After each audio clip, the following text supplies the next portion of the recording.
Hi everyone! Welcome to my YouTube channel, Darling Señorita. Hello mga darlings! This is Darling Señorita. So, ngayon magluluto naman ako ngayon sa kitchen ko. So, ang lulutuin ko ay chicken curry. Okay? Chicken curry na Filipino style. Okay? Ito ang mga ingredients. So, ipakita ko sa inyo mga ingredients. This one is onion. Okay? We need also garlic. And also pepper bell. And also potato or patatas formed into cubes. And also we need also carrots. Okay, yan ang carrots. And we need also salt or iodized salt. Okay, we need also peppercorn. Yeah. And then we need also, of course, ang pinakabida sa lahat, ang curry powder. Ang curry powder po natin is mga 2 to 3 tablespoon. So, depende na po yan sa panglasa ninyo. Kung gusto nyo too much na curry, so damihan nyo. Kung mahilig kayo ng sobrang curry. Okay? Of course, we need also ang bida rin, ang chicken. Yan. So, this one, karni ng manok or chicken. And we need also evaporated milk or coconut milk. So, ang ginamit ko is, this is coconut milk. Ang coconut milk natin is 2 cups of coconut milk. Okay, pwede rin evaporated milk. So, kung gusto nyo evaporated. Okay, and of course, we need also this one, ang toyo ng bayan.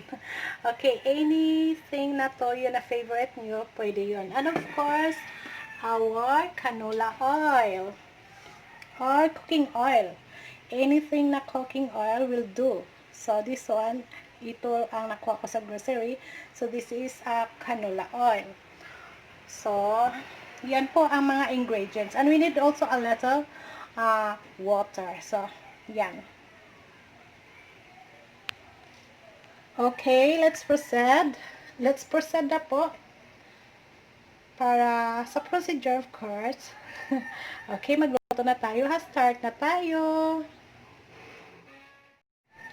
And oops, teka muna. Yung hindi pa nakasubscribe sa channel ko, Darling Señorita, please subscribe my channel and then tap the bell para every time meron akong bagong upload na video ay ma-notify kayo. So, this is Darling Señorita. I-darling nyo na ako para i-darling ko na rin kayo. Okay? Subscribe my channel and tap the bell.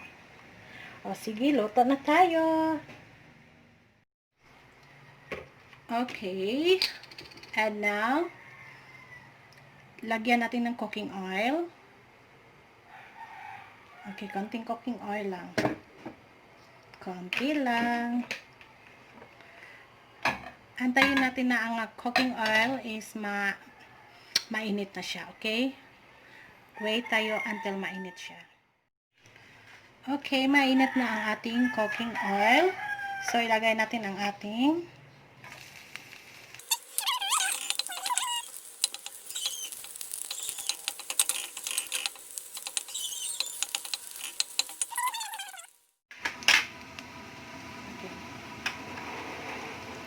okay, we need to put our onion.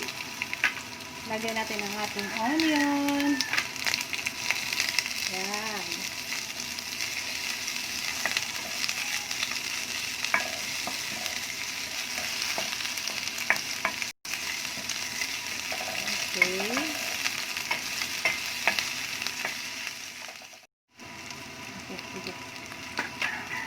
Okay, next.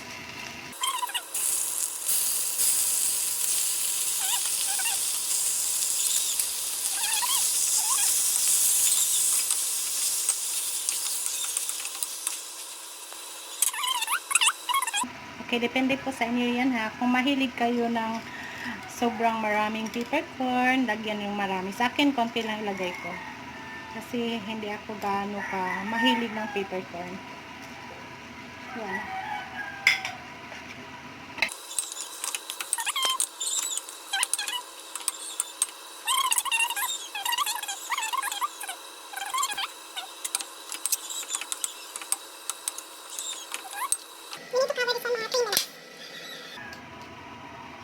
Cover natin ng 3 minutes. Okay, cover muna natin konti. Okay, wait tayo until 3 minutes. Okay, while waiting for 3 minutes, so ang gagawin natin sa ating coconut milk. So, coconut milk ang ginamit ko. Pwede rin ito evaporated milk, ha. So, sa akin is coconut milk. 2 cups of coconut milk. Ilagay ko ang ating 3 tablespoon ang ginamit ko. Curry powder. So, yan. Yan ang curry powder.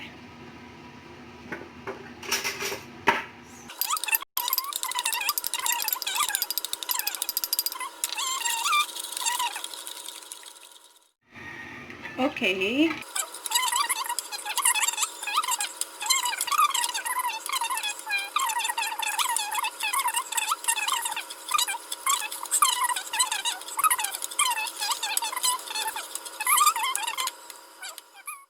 Okay, open na natin. So, after 3 minutes, yan na ang kalabasan niya. Lumabas na ang kanyang, parang meron na siyang sabaw. As you notice, yan. Meron na siyang sabaw. Okay. Lumabas ang water ng chicken natin. So, next. Okay, ilagay natin ang ating, ito. Yan, carrots. Cubes na carrots. Okay. Next, ang ating potato or patatas. Yan. Super sarap niyan. At ang ating, yan, bell pepper. Ang ating bell pepper. Sorry.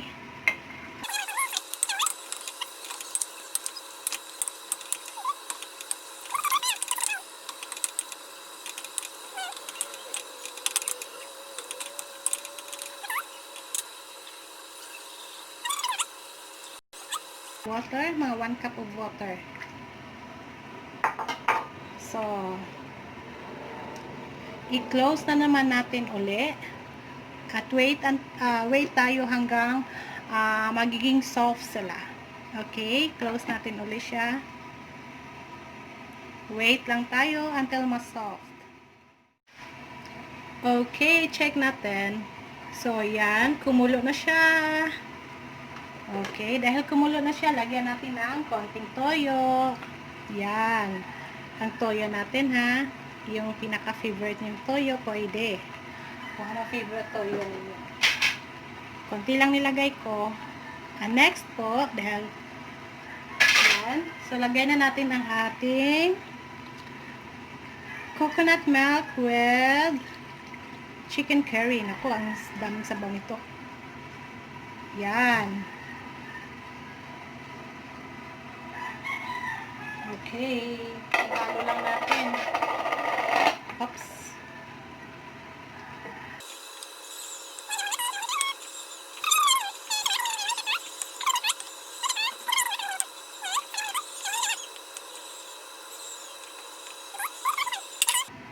Maluto na talaga siya. Tuluyan na siyang maluto.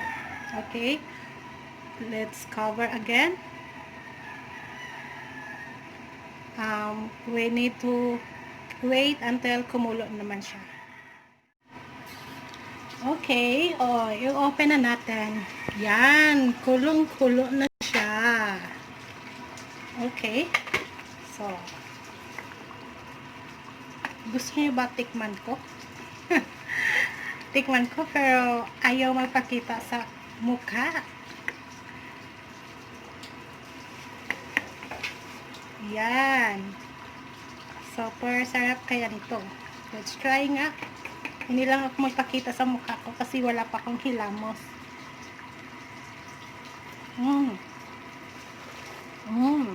So, perfect. Napaka-perfect po niya. So, depende lang po yan sa panglasa ninyo, ha. Kung gusto niyo na espresso talaga ang curry powder, pwede niyo lagyan ng maraming curry powder.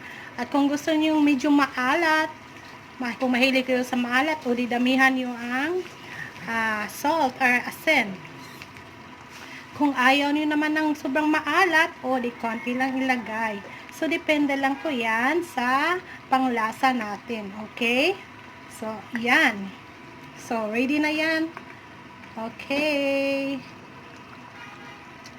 Okay. Ready na yan iulam. So, ilipat na natin siya sa ating plate.